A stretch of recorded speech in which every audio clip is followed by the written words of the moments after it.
Hey guys, खुलुमबाय नोंथांमोनखौ आंनि गुबुन मोनसे गोदान भिडिअ हरनै बावहरनाय थाबाय। Hey guys, खुलुमबाय नोंथांमोनखौ आंनि गुबुन मोनसे गोदान भिडिअ हरनै बावहरनाय थाबाय। स' दिनैनि भिडिअआ alphabetical order food challenge जागोन। स' बेवहाय एसे इन्टारेस्टिं जागोन। ओमफ्राय नोंथांमोना नायनो इन्टारेस्टेडब्ला आंनि भिडिअखौ नायबाय थादो। दा मा होनो थुदो बिदिब्ला भिडिअखौ स्टार्ट खालामनोसै। ओमफ्राय alphabetical order होनबाथ' A निफ्राय Z सिम A जों आं सानदोंमोन आपेलखौनो जानो बाट आं आपेलखौ जाला आं जागोन आमुल गाइखेर दायो आं सिखारनानै दै गुदुंल'सो लोंखांबाय ओंखामबो जायाखै सोरबा बुलेट सालायना फैदोंमोन हारलां दायो आङो जागोन A जों A for आमुल रलायना फैनो आङो याहु जोङो दखान मोनफैबायानो खाथियावनो दङ दखाना ओमफ्राय बैयाव मैगं दखानफोरबो दंखायो नै ओमफ्राय दा नैबेयावहाय थांगोन जोङो नागिरनो थांसै मोनो ना मोना आङो डिफरेन्ट इउनि आंकोल चिप्स मोनबाय ओमफ्राय आं आपेल जागोन होनना सानदोंमोन आरोना अमुलनि बाट अमुलखौ लाबाय आङो ओमफ्राय जेनि जंगल ओमफ्राय दा नागिरगासिनो आं किउ ओमफ्राय माबानि ओमफ्राय नै एलनिबो मोनबाय लिटल हार्टस वाव ओमफ्राय आंनो नांगौ Q and X let's see मा दोङोथाय मिथिलालै आङो दिनैसो नुबायलै आङो पाबजि स्नेक्सबो थालायलायो होननानै नायनाय जंगलखौथ' लाखाबाय आङो बा एटीएम भी होता है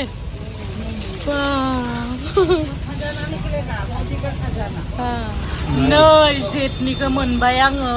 बाट दा आंनो किउ एन्ड एक्सनिखौ मोना मा होनो एक्स किउ आरो एक्सनिखौ दासिमबो नागिरनानै मोनाखै आङो नायनोसै आङो मोनो ना मोना किउ एन्ड एक्स माथा गरम खालामबाय आंखौ बे बुस्थुआ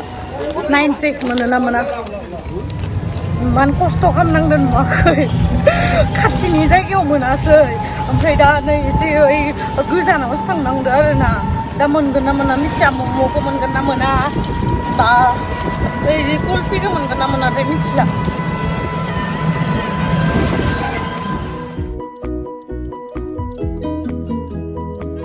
फैफिनबायसो नै ओरैबायदि नागिरबाय किउकार अट्स कुल्फि बाट मोनासै आरो एक्सनि एक्स जिथु एक्स फार्स्ट लेटार गोलैयो चाइनिसफोरनि मम'खौ जि होनो ओमफ्राय दा मम'बो मोनाखै आं मा खालामबावनो देलाय बिदि जागासिनो आं नै दा रुमाव मोनफैबाय रुमाव मोनफैनानै मा होनो हेन्ड वास खालामनोसै ओमफ्राय मबाइलखौबो जोङो आखाइ सुवालासिनो दांबाय थानाय जादों ना बेखायनो मबाइलखौबो सेनिटाइज खालामनानै लानोसै दायो आखाइ सुनानै आं चेलेन्जखौ स्टार्ट खालामनोसै ओंखामबो जायाखै आं बिराद खामख्रिबाय आयु 1 केजि खमायलायदों माथो हेपि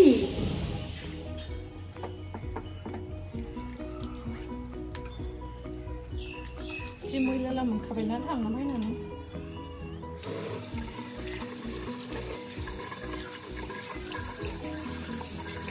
So दायो A for अमुल अमुलखौ एसे जानोसै आंना गोदो उन्दैयाव अमुलखौ जाखायोमोन आरोना ओमफ्राय जोंहा आब'आ बिराद रायोमोन आरो माने बेमार जागोन बिदि होननानै जोंहा आब'आ सिख्ला मोनबा आंथ' उन्दैसोमोन नालाय ओमफ्राय नै बारा जाना आं बेमारबो जानो हागौ थैनो गोसो गैद्रायथारालै दाना गथ' गथाय खांनांगौ हाबा जानांगौ तामाम टेस्टि आं जाजोबो बेखौ लोदो जाबाल' जाथो अरजाया एआ थांबाय अमुल ओमफ्राय दा बिआव बि फर बिस्किट बि फर बियारबो जायोमोन बाट बियार लोंबाथ' नोंथांमोना आंखौ सेस बुथारजोबखागोन बिस्किटाबो दंखायो आंनाव आं बिस्किट जानो बारा मोजां मोना बाट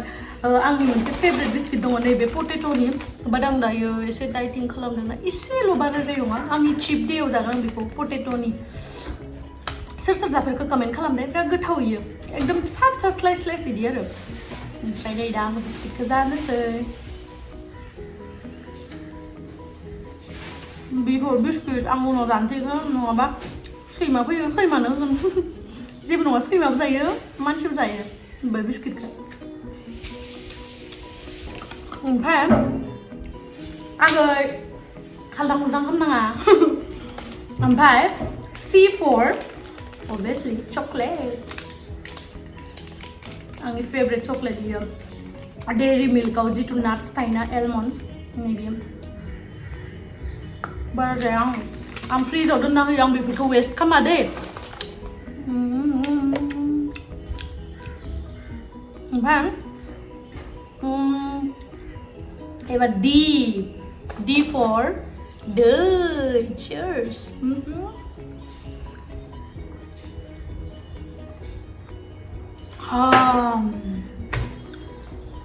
दायो फैबाय E for दाउदै जाहैनोसै आं पस्ट एवबाय आङो पस्ट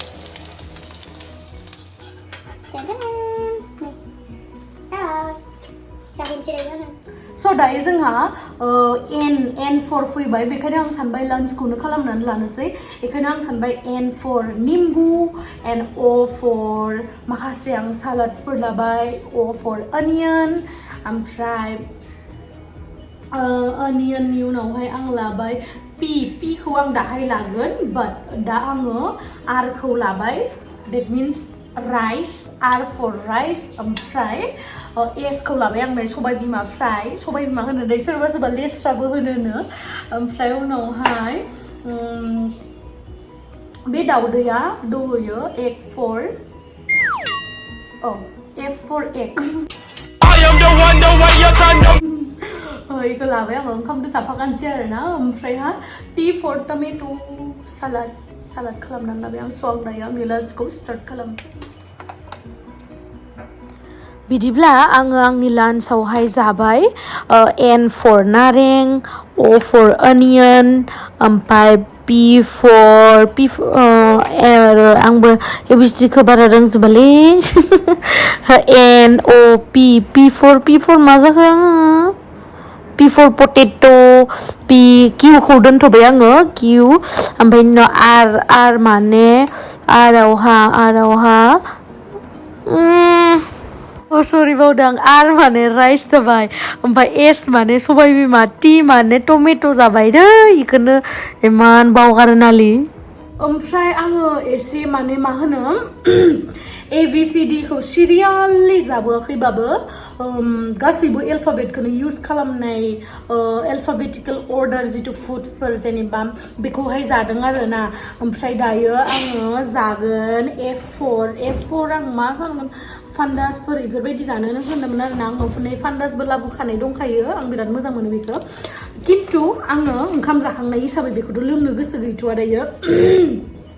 दायो आं जागोन फाथै आन्थाथ' जानो गोथाव मोननाय नङा बेखायनो गयबो जाफानोसै गय जानानै दायो टाइमा 2:30 जाबाय खोमा गय जानानै एसे बेलकनियाव बेरायनोसै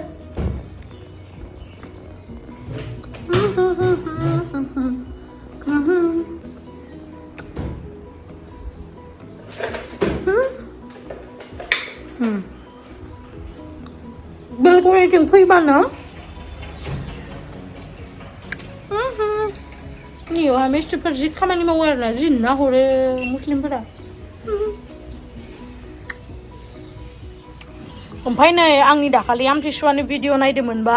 आमथिसुवायावहा जानो थाखाय लाबोनाय खान्थाला बेखौ जाखांनानै बेगरखौ दोन्दोंमोन आं बिराद मोजां मोनो खान्थाल बेगर जानो सोर मोजां मोनो कमेन्ट खालाम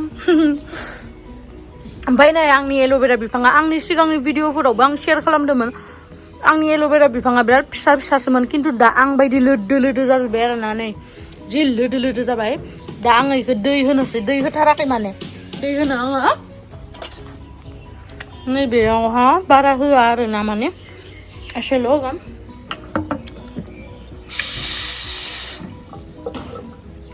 दैखौ होगोन आं बारा दैबो होनाङा एल'भेरायावहा मिथिखायो खोमा सोरबा ओमफ्राय बारा दैबो होनाङा आरो दैबो होद्रायाबो जानाङा आरोना लाइक 10 days आफ्टर 10 days बेफोरबायदियाव होजायो बा सप्तासेयाव खेबसे होजायो आरोना होमबाना मोजां जायो माने नै बेयावहा खैथाबा फिसा इदि रज'बायमोन खिन्थु आङो बेखौ फुनानै गारबाय नङाबा इयो देरग'नो हानाय नङाना जायगाया इयो थोआबा बेखायनो जि बरिया ना आं एल'भेरा बिफांखौ बिराद मोजां मोनो मानो होनबा बियो बिराद इउसफुल बिराद मोजां आरो बिदि प्लान्टसफोरखौ बिराद मोजां मोनो आं स' दायो नै आं दसे ओरैनो रेस्ट लाखांनानै दायो टाइमा जाबाय 4टा रेस्ट लाखांबाय आङो ओमफ्राय लाखांनानै आंहा दंबावोमोन जिनिफ्राय दहाय एफआथ' कमप्लिट जाखाबाय फाथै गय जानानै ओमफ्राय दा जियावहाय आं जानो सानदों नैबेखौ ग्रीन चिली देट मिन्स जि फर ग्रीन चिली बेखौ जागोन आङो ओमफ्राय लोगोसे इट्स फर हानि इखौ जाबाथ' इखौ नांखागोन ना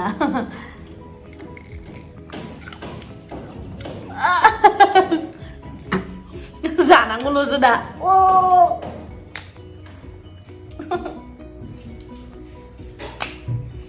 and it's for honey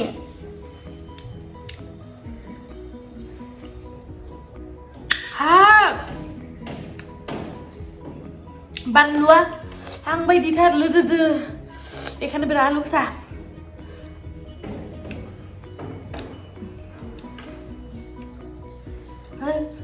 Halo ya lah. Bे चेलेन्जखौ आं मानो खालामनायले नोंथांमोनखौ एन्टारटेन खालामनो थाखाय ओमफ्राय दायो नै जे फर जंगल बे जंगल साफारि मा दङ बे सिङाव मिथिला जातिक्लाया जागोन आं जाखांना दोनगोन अ इदिसो नै एर'प्लेन नोंसा न'सिम थांगासिनो आं आं गोथाव ना ओमफ्राय के फर किवी बेखौ हागोन दायो आं बारा गोथाव मोना बेखौ एसेल' जागोन आं बारा जानो गोथाव मोना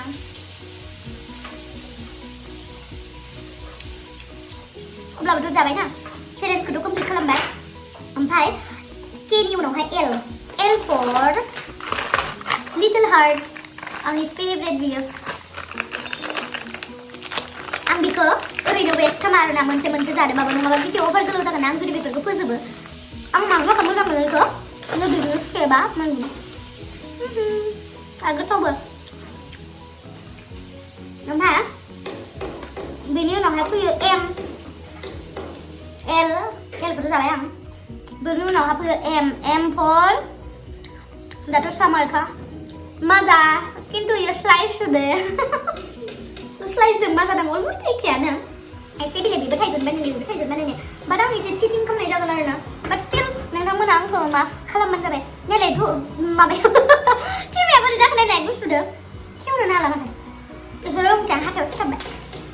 एम फर माजा सरि गाइस आं बेखौ देखायला एम फर माजा उदै बुंबाय ओमफ्राय दहयो आङो एननिफ्राय N for नारें, O for onion, P for मा जादोंमोनथाय आङो P for potato ओमफ्राय Q खौथ' आं मोनासै नागिर कुल्फिया एक्चुअलि Qआव जागौमोन बाट आं कुल्फिखौबो बिराद नागिरबाय मोनखायासै दहयनो नुखाबाय नोंथांमोना ओमफ्राय बेनि उनावहाय आं आरखौ राइस जाबाय एसखौ सबाय बिमा Pखौ टमेट' इउखौ जागोन आं दायो आंकोल चिप्स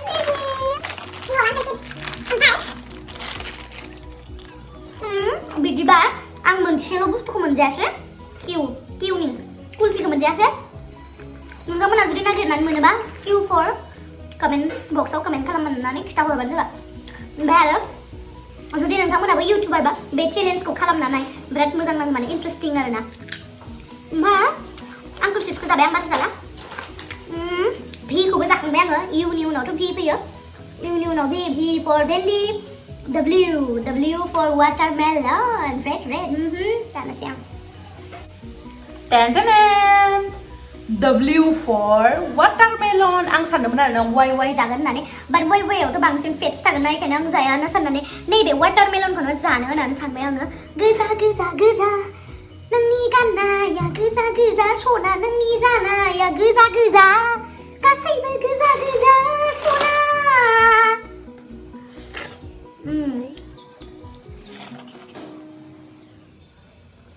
आं मोजां मोनो वाटारमेलन जानो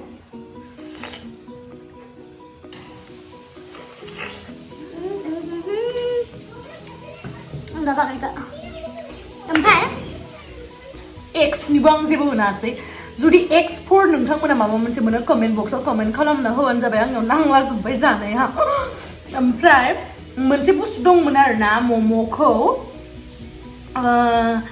जियालमबां ना मा होनो जियालमबां ना शियालमबां ना मा होनो चाइनिसाव मम'खौ बादा मम' नागिरदोंमोन बाट दायोथ' लकडाउन मोना मम' बेखायनो वाइआव बारस्लायनोसै आं मोननैखौ हायासै आरो आङो बे चेलेन्जआव हारिनो गोनां जाबाय Q&X खौ मोनासै आङो ओमफ्राय दा आङो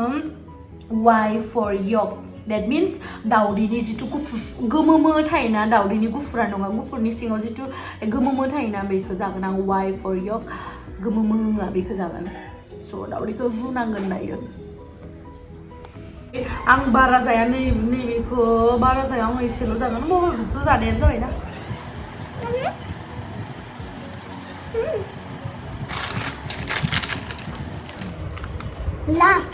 Last alphabet